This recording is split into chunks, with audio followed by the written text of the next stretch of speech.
So the actual fucking Monsters companion called Breaking the Limits is out now, but you can't get it on drive-thru RPG. It's too spicy for drive-thru. So if you want to buy it, you have to go to lulu.com or to my own site, post-mort.com, which is where I'd prefer you bought anything of mine, because that's where I get the highest cut. So it's best for me if you buy from my own site, and we move away from relying on a single outlet being drive-thru. If you produce adult or transgressive RPG material, I might be able to help you out by selling that there too. It's a lot less vulnerable in the way that drive-thru is. But you'd be driving traffic to my site and I'd be taking a cut. So it's not entirely altruism, but there you go. Anyway, so Actual Fucking Monsters is a game in which you play actual fucking monsters. There's no nice heart to it all. There's no battle for redemption. I mean, you can try, but you're going to fail. No, it's about monsters who are monsters, who do monstrous, horrible stuff. It's not Interview with a Vampire. It's more Nightbreed. You're skulking in the shadows, having to survive around humanity. You're not superhuman. You might have some capabilities beyond those of the human, but humanity is so numerous and so well armed, you're pretty much screwed. And if it's about anything deeper than that kind of splatterpunk, it's about exploring moral relativism, how a creature with different instincts, different needs, and so on might approach the world differently. For most of you, that's probably not going to come up so much, but that was part of the kind of design philosophy behind it. The central engine of the game is you're a monster, you have unnatural drives that are transgressive to human morality, you have to fulfill those in order to survive, but when you do, you're almost always creating consequences that can come back and bite you on the arse. So, fulfill your needs, create consequences, deal with consequences, loop back to the beginning. It's a good low prep game. The system isn't too difficult. It's usually 2 dice of different sizes against a difficulty of 2 dice of different sizes. So like d4 plus d6 versus d4 plus d4, for example. Nice and easy, nice and simple, runs pretty smooth. The companion expands upon a lot of the ideas in the main book, gives you a bit more of a setting, a bit more of a feel, all kinds of things. But let's go through it. So there's some rules clarifications. There's an option for random character generation, or you might want to use that to create random monster NPCs or whatever. A lot of the information in the random character generator is based upon demographic information from the United States. So you may even find that useful for other games. If you want to create a character background, then you'll have statistically correct, as far as I could make out, to determine the gender of your character, their sexuality, their ethnicity, their age, the kind of family that they had around them. Then less universally useful for your monsters, you can determine their origin, their transgression, and this is where it runs into trouble. So your transgression is what you do in order to feed, and some of these can be horribly dark and touch on topics that drive-thru doesn't allow. So sexual assault or preying upon children, torture. Some of these are naughty no-no words, even for the darkest of horror games, which doesn't strike me as particularly mature or respectful of creativity. But then that's the atmosphere we live in now, isn't it? With Monte Cook's consent in gaming thing having come out. So because I'm kind of running in opposition to that with this game, yeah, that's why it's not on drive-thru. Now, monsters have a nature, which is something that normal people don't have. That's not random, but there's an expanded list and slightly more explanation of how that works.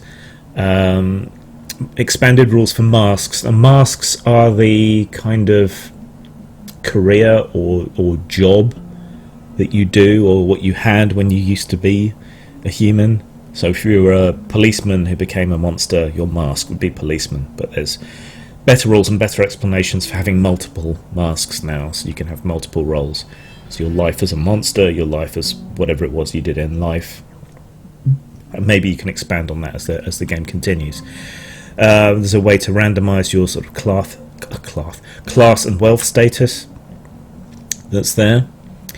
Again, based on American society, so it's a bit fuzzy logic here and there. And a way to determine your monstrous powers randomly. Monstrous powers have also been expanded. Banes, these are the things that hurt you, like, I don't know, fire, salt, silver, that sort of thing. There's a table for randomly determining that. Randomised character advancement, if that's how you want to do it, you can do that, or for your NPCs. And clarified and slightly expanded the experience expenditure rules. There's a whole gamut of new monstrous powers, from acrid spew to demagogue to feeding, like on blood or whatever, to necro communication, to weather control. Yeah, a whole bunch there.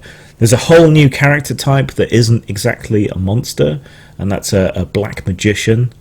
They're kind of a monster, but their power is more general, coming from any transgression, and their magic is adaptable, but generally speaking not as effective as monster powers. If you really want to, there's rules for giving your character a kind of version of humanity. It doesn't have a great deal of effect on play other than roleplay, and the idea is that you start with these moral boundaries, and then they get eroded and rationalized over time.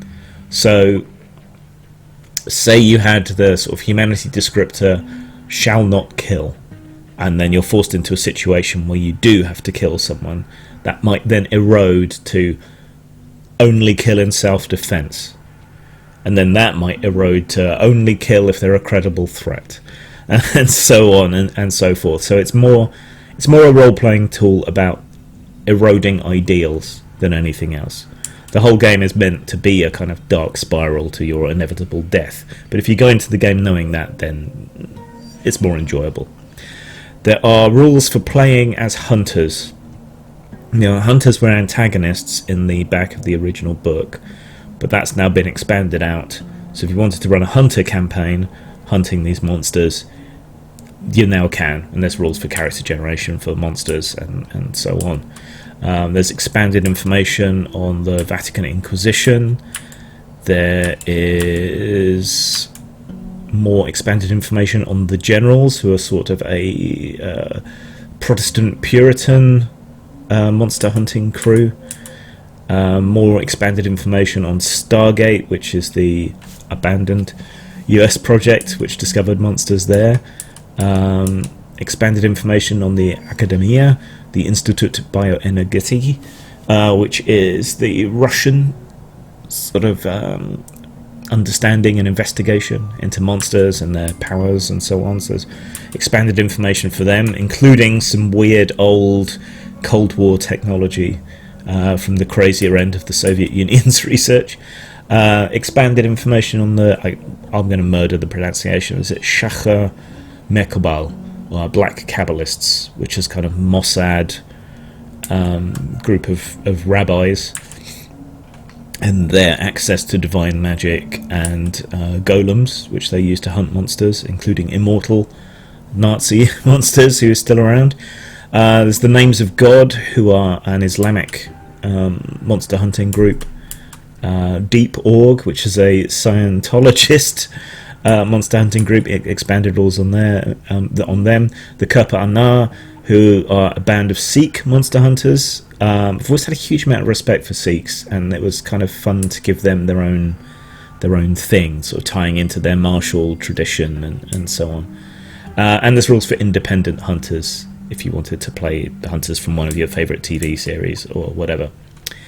I lay out M cards, Now this I actually wrote this part or added this part in long before this fuss all blew up again, but this is basically my way of tackling the whole consent in gaming issue, which is to declare basically that this is an adult table, and if you don't like it, sod off. But in nicer words, I suppose. We've got a random victim set of rules. So if you need someone random for your monsters to encounter or run into or victimize, you can roll that randomly, and there's 100 example victims in there that you can use as well if any of those strike your fancy or you can't be bothered rolling ahead of time. There's a load of advice for players. Most games have a lot of advice for games masters, but skimp a bit on advice for players. So I lay out a whole bunch of stuff like general advice and AFM specific advice for players in games, emphasizing personal responsibility and showing appreciation for the rest of the group and the games master. There's rules for artifacts, well, more sort of guidelines really, and a few examples here and there of all kinds of horrible, nasty stuff. I think artifacts are something that weren't really emphasised particularly in the original actual fucking monsters, but then if you look at the kind of cinema around monsters, there are a lot of things like MacGuffins and so on are artifacts that people fight over or try to find.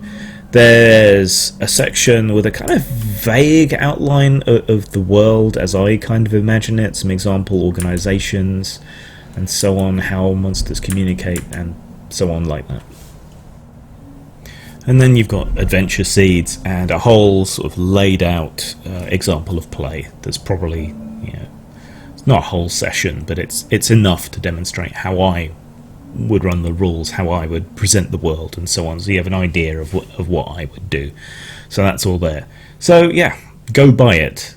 post-mort.com. Zang.